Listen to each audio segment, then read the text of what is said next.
Well, good morning. Welcome to today's webinar, the latest in the 695th Lord Mayor's Lectures series, Knowledge Miles. Delighted to welcome Professor Sama Bagain today to talk about building urban resilience. And this webinar is supported by the Worshipful Company of Chartered Surveyors and another one of the worshipful companies and livery companies who are supporting this webinar series. By way of introduction, I'm Mike Wardle. I'm the Chief Executive at the ZN Group. I'll be moderating the session today. And the format is really quite simple. After a very brief introduction from me, there'll be a keynote presentation from Sama, and then Q&A. If you haven't used the GoToWebinar system before, the way to put in a question or to make an observation is to find the questions tab on the dashboard on your screen. You type in your question, that'll come to us. And when we get to the Q&A session, I'll field those questions with Sama, and we'll keep the discussion going. The session is being recorded today, so if you want to go back and watch again, or you have friends and colleagues who you think might be interested in the topic, there'll be an opportunity for you to share that recording, and that'll be live on our website within around 24 hours. There's no other things I need to say by way of general housekeeping, but it's a delight to welcome Professor Sama Bagain, Technical Director of Arcadis, but also the LCAG single point of contact for the Chartered Surveyors. He's a Technical Director in Town Planning and Stakeholder Capability at Arcadis, and is also Professor of Planning and Resilient Systems at the University of Kent and Visiting Professor in Urban Resilience at Imperial College London.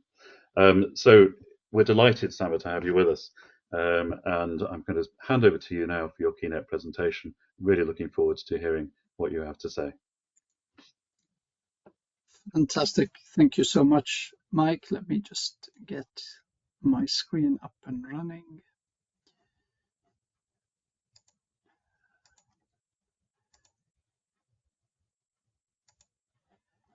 And I'll switch to presentation mode. Can you see that? Just to do a quick check. Very clear, thank you. Perfect, excellent, thank you so much. And thank you again to you and to the Chartered Surveyors for the invite to deliver this really quick kind of webinar on urban resilience, going to go through the basics. And thank you for the kind intro. You've mentioned my roles at Arcadis, Kent and Imperial. I am a fellow of the RICS, and I was one of those really fortunate ones many years ago where I was in the process of applying to the Chartered Surveyors, and I get a message back that said, don't worry about doing that, we will invite you, which is nice. I got one of those invited fellowships into the RICS. I'm also a town planner with a background in architecture and planning, so I came through surveying through the planning route. So I'm a planning and development chartered surveyor. And I'm also a trustee of the Royal Town Planning Institute and have been supporting the RICS in the Southeast for a couple of years now in my new role as part of the new governance structures on the Southeast board as well. So weeks tend to be busy, but it's lovely being able to kind of support the profession and again here support the profession also through livery and through the Chartered Surveyors. You mentioned the Livery Climate Action Group. I am the single point of contact. I'm a new, sort of new in the role of single point of contact for the Chartered Surveyors, but we've been supporting, again, a lot of the work that the City of London has been doing on climate with Alison Goman and colleagues, and we sit on a small group as well. So it's lovely being able to do that, to have the privilege to sit in that role, but also give back both to the city as someone who works in the city. Arcadis office is based in the city, but also through to the profession as well. Right, so urban resilience in about 20 minutes. I'll kind of go through some of the main headlines and some of the key ideas that I think are absolutely critical to take forward, and hopefully we'll have a few questions that then allow us to unpack in a bit more detail some of the issues we'll talk about. I'll start with the world is in trouble. And I say that is just because of the nature of the challenges that we are facing. And I'm focusing on infrastructure challenges, urban challenges, environmental challenges in the main, because that's primarily my area of work. And the reason I say it's in trouble, because you will have seen, or you may even have experienced some of those challenges that lead me to say that. And this is an example of flooding in Northampton, not that long ago. Again, it's one of those challenges that kind of creates a massive impact at communities, and even that impact lasts for a number of years long after the waters have receded. In some cases, it's taking people 3 or 5 years in order to be able to move back into properties that have flooded on the back of everything from insurance, from repair, and everything else that they have to deal through. So while there is a flooding incident, actually it's the aftermath of that kind of can have a wider impact on the communities affected. And whether it's in Northampton, or in Indonesia, in Jakarta, this is again another one of the examples. And clearly, and a lot of you will know this, we are experiencing these events in a higher frequency. So there's more and more instances of flooding, particularly flash flooding in cities. We've experienced that in London. And on the back of that, we've got the London Climate Resilience Review. We've recently had an interim report in London of the surface water flooding technical expert group reporting as well. So water presents a lot of challenges to some communities around the world. The other example I think is well worth looking at is the age of infrastructure that we have. And obviously in some countries, the age of infrastructure is substantial. In some, it's not so much. But this example from the US shows a Mississippi River bridge collapse, and obviously it's in this particular case, it was the age of the bridge itself and the physical condition. So again, there's a note there, particularly about investing in our infrastructure, but also investing in the infrastructure to safeguard it for the future, but also to safeguard the resilience of the network, because that's the absolutely critical thing that's there. And I say the resilience of the network because, as we saw in the Baltimore Bridge crash, which happened not that long ago, it's where you have a harbor with a lot of vessels coming in and out.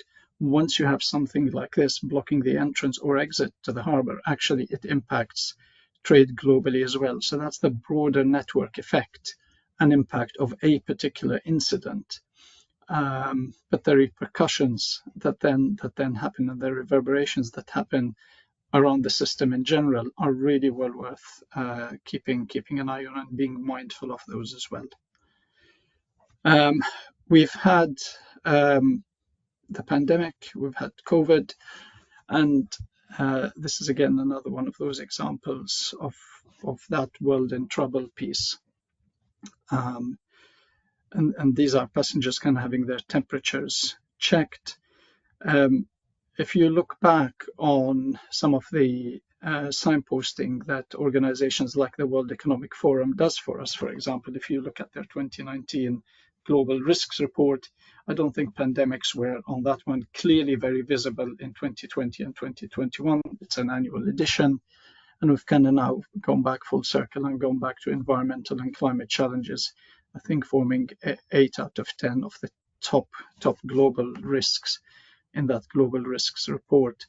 Doesn't necessarily mean that pandemics are off the agenda. It just means that hopefully we are better prepared, even though if you read some of the recent publications particularly from the UK, from the COVID inquiry report, it doesn't look like we are that prepared again should something like this hit again.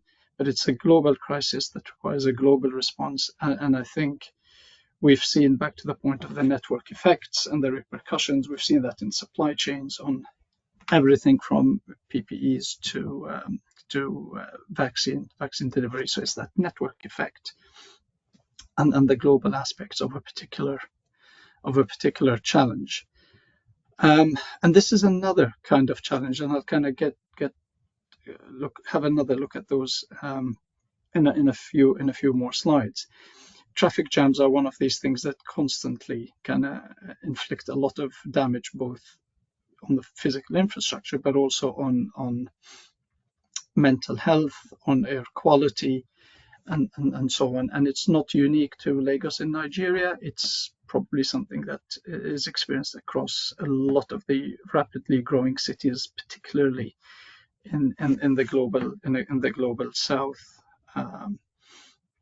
And I was born in Jordan, and I was in Jordan over the summer. And there's now talk, in a city that's grown from 500,000 people when I was growing up there 30, 40 years ago, to now a city of 5 million people, continuously suffering with traffic jams, and unfortunately kind of coming up with solutions that might not necessarily be the best for the environment. So it's keeping in mind that environmental aspect, particularly as we look at solving some of those day-to-day challenges. This is another interesting one, and I live in Brighton and Hove. We've had bin collectors strikes in the past. We've had a couple, but we've never had it this bad. This is a particular example from I think it's about 2015. This is the city of Byblos, just north of Beirut, where the only place to pile uncollected rubbish was literally on a motorway. And when we did a resilience strategy for Byblos, this is with my Rockefeller Foundation hat all those years back, this was one of the examples of some of the resilience issues that kind of came forward in terms of public infrastructure and serving the city. So another way of looking at these is, and a good friend said, well, we live in a VUCA world. And when I first heard that, and this is going back a few years, I had to look that up. And it's a VUCA world is one that's volatile, uncertain, complex, and ambiguous. And it's back to the same point that the world is in trouble. And actually, if you look at those individually, it's interesting because it's if we take complexity, for example, which is the first one. It invites us to look at those interconnected parts and variables, and that's absolutely critical because it's that link between, for example, if we look in broad terms around resilience, it's the environment, it's the resilience, it's the climate crisis, it's climate action, it's infrastructure, it's the right infrastructure, and it's the condition of that infrastructure. And those aspects of complexity then kind of carry through into the other ones for me, because on the uncertainty side, you might have a piece of infrastructure that, for example, lacks an element of security. It's part of a network, but if you do not protect that asset, there's an element of uncertainty around its condition, particularly, and some countries face that more than others. The same for ambiguity. It's understanding the causes and effects, but also beginning to think about some of those causal relationships that kind of have that aspect of cause and effect in terms of a crisis and the solution, or another crisis that may follow on the back of that first crisis. Sometimes it's followed by a solution, sometimes it's followed by another crisis. And that's important when we talk about urban resilience and urban system resilience, because and this is one of the definitions which is publicly available. And if you unpick the parts, it's the capacity of a complex system, because again, urban systems are very complex systems generally. In this case, it says it could be composed of non-homogeneous components interacting, coexisting, and that could be,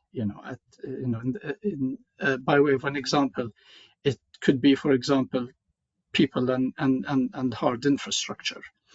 And sometimes they are subject to stresses. Here, their ability to withstand an external stress, and then bounce back to an equilibrium state, or bounce forward to a new equilibrium state. So that's the piece about, a crisis followed by another crisis, or followed by an improved state. It's complex, but that's again because we're dealing with complex systems here. And if you think in terms of systems generally, and this is one of those sketches that we kind of share with our students in Kent. We say, if you're thinking of complex systems, you need to be mindful of the relationships and the patterns and the interconnections and the influences and the drivers and the boundaries and the communities, whether they're users or otherwise, but also this idea of systems within systems. We could have a water network, for example, that has a lot of actors involved with it, but also a lot of suppliers and a lot of procurement aspects, for example, which might impact service delivery at the end. And that's what we call leverage points within those systems. There is a way of connecting this into this idea of resilience that kind of then comes through other lenses. So urban resilience, and there's a definition there, which is the ability to prepare, adapt to changing conditions, and withstand rapidly and recover rapidly from disruption. Actually, this idea of resilience building is really important to the climate change agenda.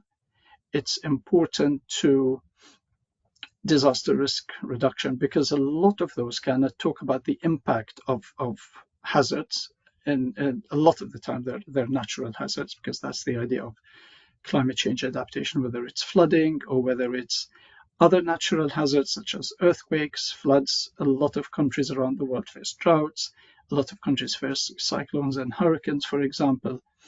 And then the idea of the Sustainable Development Goals, which kind of sit at the back as a framing globally, which governments around the world have agreed to, because they're kind of the global aspects of that.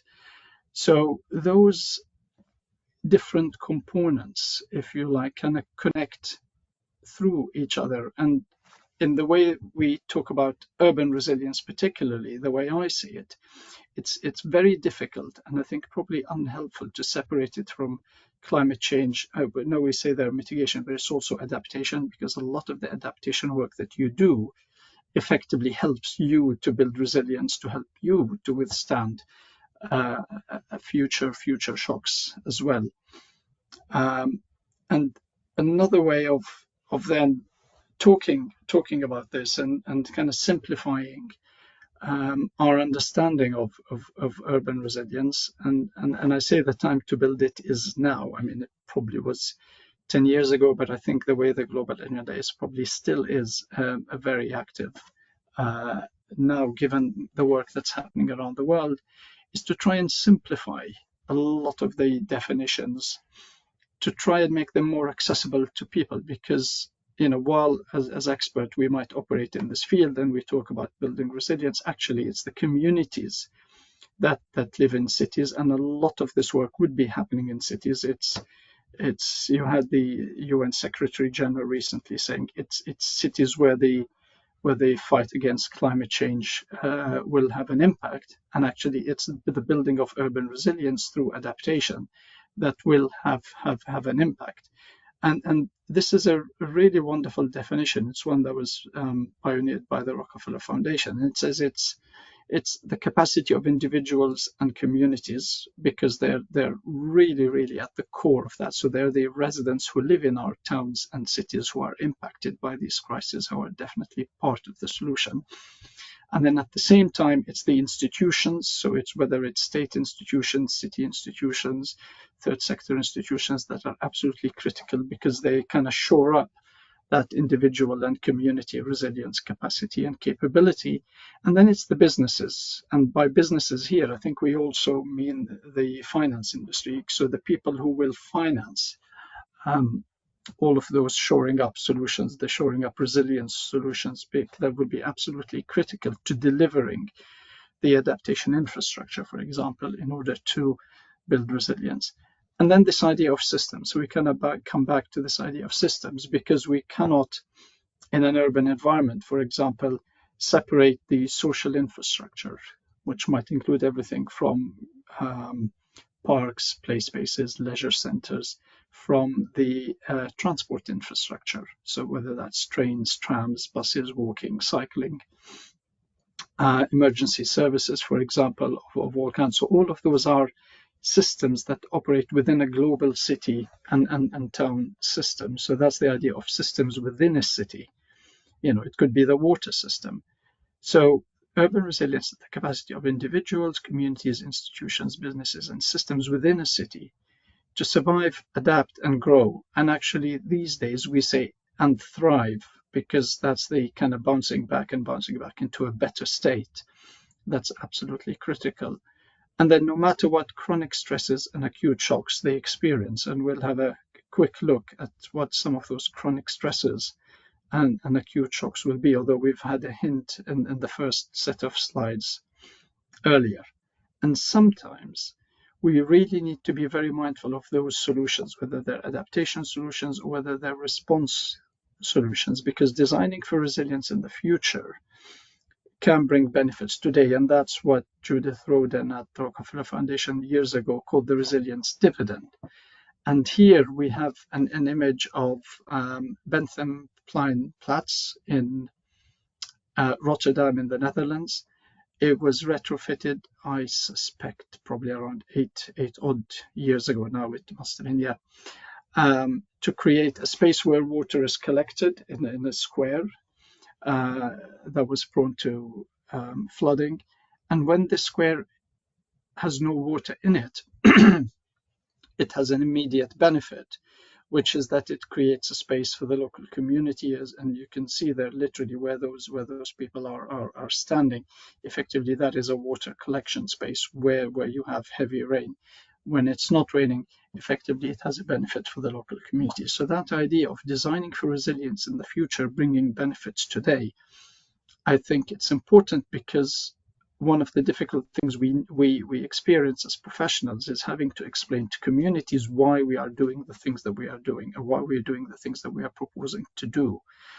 Because if we explain that actually we will do this, you might not see an immediate benefit, and you'll probably only experience a benefit if you experience an instance of flooding, for example. But actually, you are able to use the space differently until when that happens. Then that's one way of beginning to sell, if you like, this idea of a type of infrastructure to communities and the general public in the cities, towns and cities. So on this idea of shocks and stresses, and I think hopefully you'll be able to relate to what some of these are.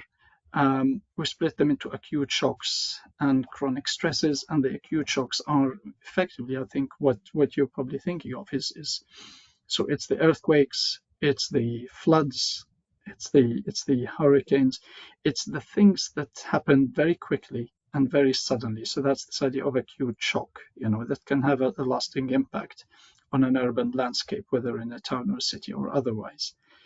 And then we have the chronic stresses, and the chronic stresses are things that towns and cities suffer from day in, day out, and they are things that are embedded and ingrained and sometimes very difficult to deal with. And that could include homelessness, it could include the quality of drinking water, it could include traffic congestion, as we have seen in one of the earlier slides. It could include air quality, particularly air quality where it's exacerbated by the traffic congestions that is happening because there's no effective public transport system. People tend to then go into their cars and so on. So these are some of the chronic stresses and things that cities are grappling with day in and day out, as opposed to the shocks that are things that happen very quickly, very suddenly, sometimes without warning, but also they're ones that the cities and the towns have to deal with.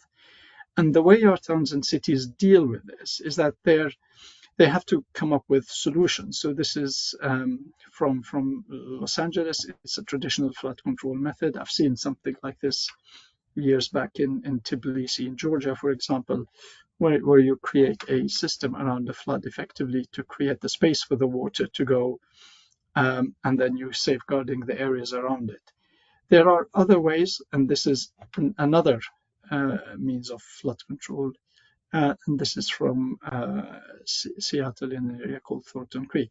So two solutions trying to solve for the same problem. You probably have your own favorite, but actually this is the level of intervention that we need to come up with, and this is the level of intervention that we then have to deliver for residents and actually convince residents that residents of our towns and cities, that this is the way to go.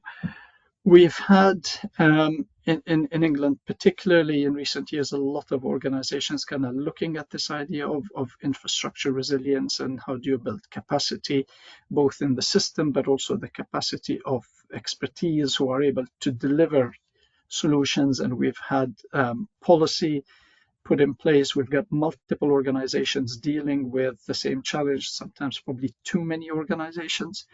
And then we have laws like the recent law on biodiversity net gain, for example. So all of those kind of frame the system within which we operate. And the National Infrastructure Committee, in its pre-pandemic report on the resilience of infrastructure system, suggested a number of things. But I think for me, the three that were really critical, which is that government should publish a full set of resilience standards. And standards are becoming the norm, I think, across the built environment, but also the way we finance projects in the built environment, whether TCFDs, TNFDs, there's a number of those acronyms and standards which are absolutely critical because they frame the things that we do. Then there's the things that the infrastructure operators should do, which is to carry out regular and proportionate stress tests. You think surely the water networks are able to do that because they have their own resilience plan between now and 2035, and then beyond that to 2050, for example, to cut down leaks within their networks. And that's the kind of stress test that they should be doing. And that's the ones that should be overseen by the regulators. So some of these things are happening. Back in 2020, the NIC said they should be happening. They're happening, but they're probably not happening as frequently and as thoroughly and as effectively as they should be happening. And then those long-term resilience strategies, whether it's the railways, whether it's the highways, whether it's the utility networks, absolutely critical to have resilience strategies that then meet the resilience standards that we talked about them there in that first bullet point. It effectively builds that ecosystem of resilience across multiple organizations. And we're back to thinking of this idea of systems and systems within systems, because that's really important to the global resilience of the system itself. And talking about that, I think kind of winding down now, and just reminding people that, I talk about urban resilience because I'm an urbanist. I practice in mostly urban areas. Resilience needs a particular framing. It needs a leadership and structure. We've had, again, thinking more of an English context, we've had the resilience framework that was published by the government a couple of years ago. It's kind of faded back. I think we've had the revision of the Civil Contingencies Act, looking again at the work that local resilience forums do. My kind of bugbear is that no surveyors or planners actually sit on any of these. They're mostly seen as an emergency response, and actually you do need that additional input so that you're able to grasp everything that happens within your ecosystem in general.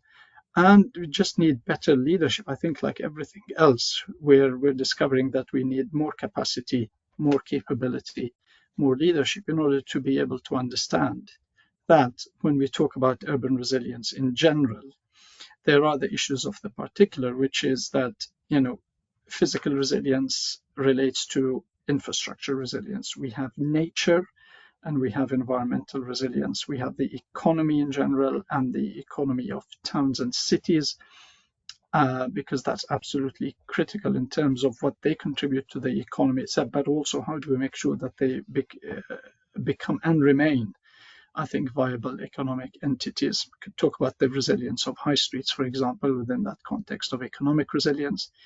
Institutional, I think, because we need institutions that are able to survive some of the challenges, the shocks and the stresses that are being thrown at them. And social, we're back to this idea of the resilience of communities and people, particularly the people, as I said at the beginning, whose homes are flooded, have to move out, and then are only able to move back in 2 or 3 years after the event, and what happens to them in between. But that's that broader idea of systems resilience, which is the physical, the natural, the economic, the institutional, and the social, as we've seen them in the definition. And I think that's me done. So if I hand back to the team, I will stop sharing.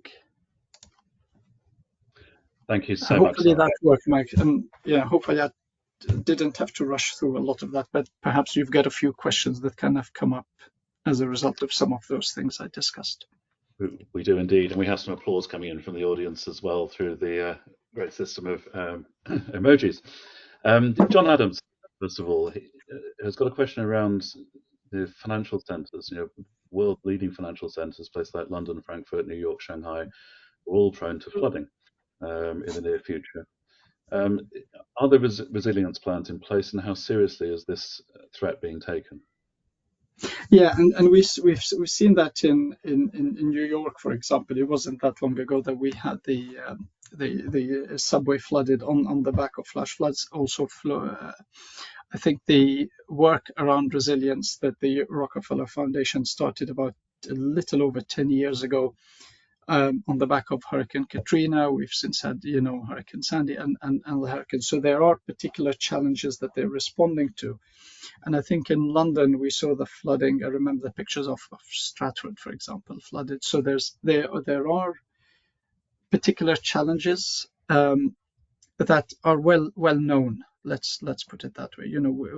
There are obviously challenges that are unknown, and it's actually difficult to sometimes plan for these. But the ones we know are there are absolutely critical. And in London, that's why we had the London Climate Resilience Review.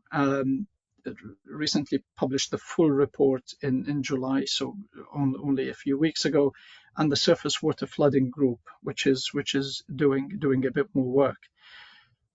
I think these are the main challenges in terms of the policy context, and both of them review the policy context, the policy landscape, any legislation that's there in place, any legislation that needs to be revised and brought up to date. I think London particularly, the big challenge is around building a second Thames barrier, for example, and that's part of the plans from the Environment Agency and other government bodies as part of the what's called the Thames 2100 piece of work, which looks at the Thames all the way east to west. I think as far from the Thames estuary part in the east, all the way in. I think going up as I don't want to say, but I think it's kind of deep into those western parts of London. The issue is and this is where it becomes interesting. If you begin to map, and we've got the flooding maps from the Environment Agency, I think interestingly begin to map those flooding maps with areas of social and economic deprivation across London. And what's becoming clear is that where the investment isn't probably necessarily where people are able to defend on their own. And I think this is where you need to match those resources to those areas of greater need. Because I think, if you look at the safety of London as a whole, I think it's London as a whole. There's obviously the safety of the financial district and the city. But I think if you look at London as an ecosystem, there's an element of physical infrastructure that needs to be brought in. There's an element of social resilience that needs to be brought in order to then shore up the economic resilience of the city. And I think there's a few actions that we can put in under each one of those tabs. Thank you very much. We've got quite a few questions coming in, so we'll move swiftly on. Clive Bullen has asked, as an individual who lives in London, what recommendations on helpful action would you give him or others? What should people be doing who are Londoners? What advice? Well, I think if you live in a basement flat, I think you just really need to be mindful of your surroundings, particularly if you live in an area that has been prone to flooding. Um, Generally, it's difficult without knowing exactly where people are, because again, there's a challenge of geography here, and some areas are more prone to some challenges than others. Um, because ultimately, what might happen sometimes is you might end up in a place that gets cut off on the back of either floods or something happening to train lines. I think I probably, like others, have been, victims of overhead cables kind of falling down, in very windy weather and so on. So it's difficult to pinpoint a particular thing that you can do, but I think definitely be mindful of your surroundings, and I think know where things have happened in the past, because that's where things are likely to happen again. Because again, we're not necessarily investing as quickly enough in the resilience of the infrastructure. So what's happened before is likely to happen again. Thank you.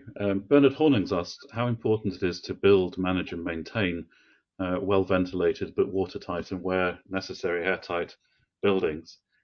So, how important is building design? Well, building design is absolutely critical, and we've had, again, over the last few years, everything from the Net Zero Design Guide all the way through to a lot of new tech. I think in terms of building, managing, and maintaining airtight buildings, one of the things that, and if you've put in an air source heat pump, you'll know that, for the air source heat pump to be most effective is you need to have an airtight building. Unfortunately, a lot of us do not live in airtight buildings, whether in London or outside London as well. But certainly that's where building standards come in, back to the point on standards and this ability to manage and maintain, but also to build the supply chains and to ensure the resilience of the supply chains that are meant to deliver the materials that allow you to build, manage, and maintain is absolutely critical. Thank you. Dana, I just want to move away from building to gardens, asking how important are gardens to urban resilience, and what planning controls would you recommend to look at garden development versus paving, and that balance? Oh, gardens, absolutely. It's we've seen, again, we've seen a trend, haven't we, over a number of years, where people pave over front gardens, just to park cars because there's nowhere else for you to park cars and so on. So that's great. I think this is where the until now untested, just simply because it's new, but the regulations, actually the law on biodiversity, net gain, and everything else that needs to be delivered as part of a development to contribute, if you like, critical, because gardens, front gardens particularly, it's paving, the way you pave your front gardens. If you, a lot of people, have no choice but to do something with those front gardens, particularly in order to park cars. But I think just be mindful that that runoff, which is coming off your property, is entering into the public system. It's overwhelming the public systems in instances where it's raining heavily. And that's one of the reasons why it's becoming more and more difficult for the public networks to not survive, but to keep up with the amount of water coming in. And actually, there's an element of public responsibility here, but there's also, I know you wanted to move away from design, but there's an element of how do we design those spaces, those front garden, in order to make sure that a lot of the water is absorbed into the ground rather than simply flow into the public network. Mm-hmm. Thank you. Shane Dinian is interested in how private enterprise can be encouraged to build resiliently. Is it simply a case of legislation, the building regulations, or can home builders and property developers be incentivized to adopt these principles of their own accord? Is there a business case for resilience? Well, there is a business case, because that's ultimately where the whole ESG agenda has kind of developed and grown over the years, the environmental, social, and governance, which is those duties to the public, if you like, to the city. There's a lot of legislation that kind of controls, what people, organizations generally, financial institutions need to do. There's a lot of projects that are coming through the pipeline that are only securing funding only if they contribute to that global ESG agenda. And actually, if you're building a project, there will be instances where that's not necessarily the case, unfortunately. But it's one of those things that kind of gets debated in and out, particularly at the conference of the parties, at the COPs that happen once a year.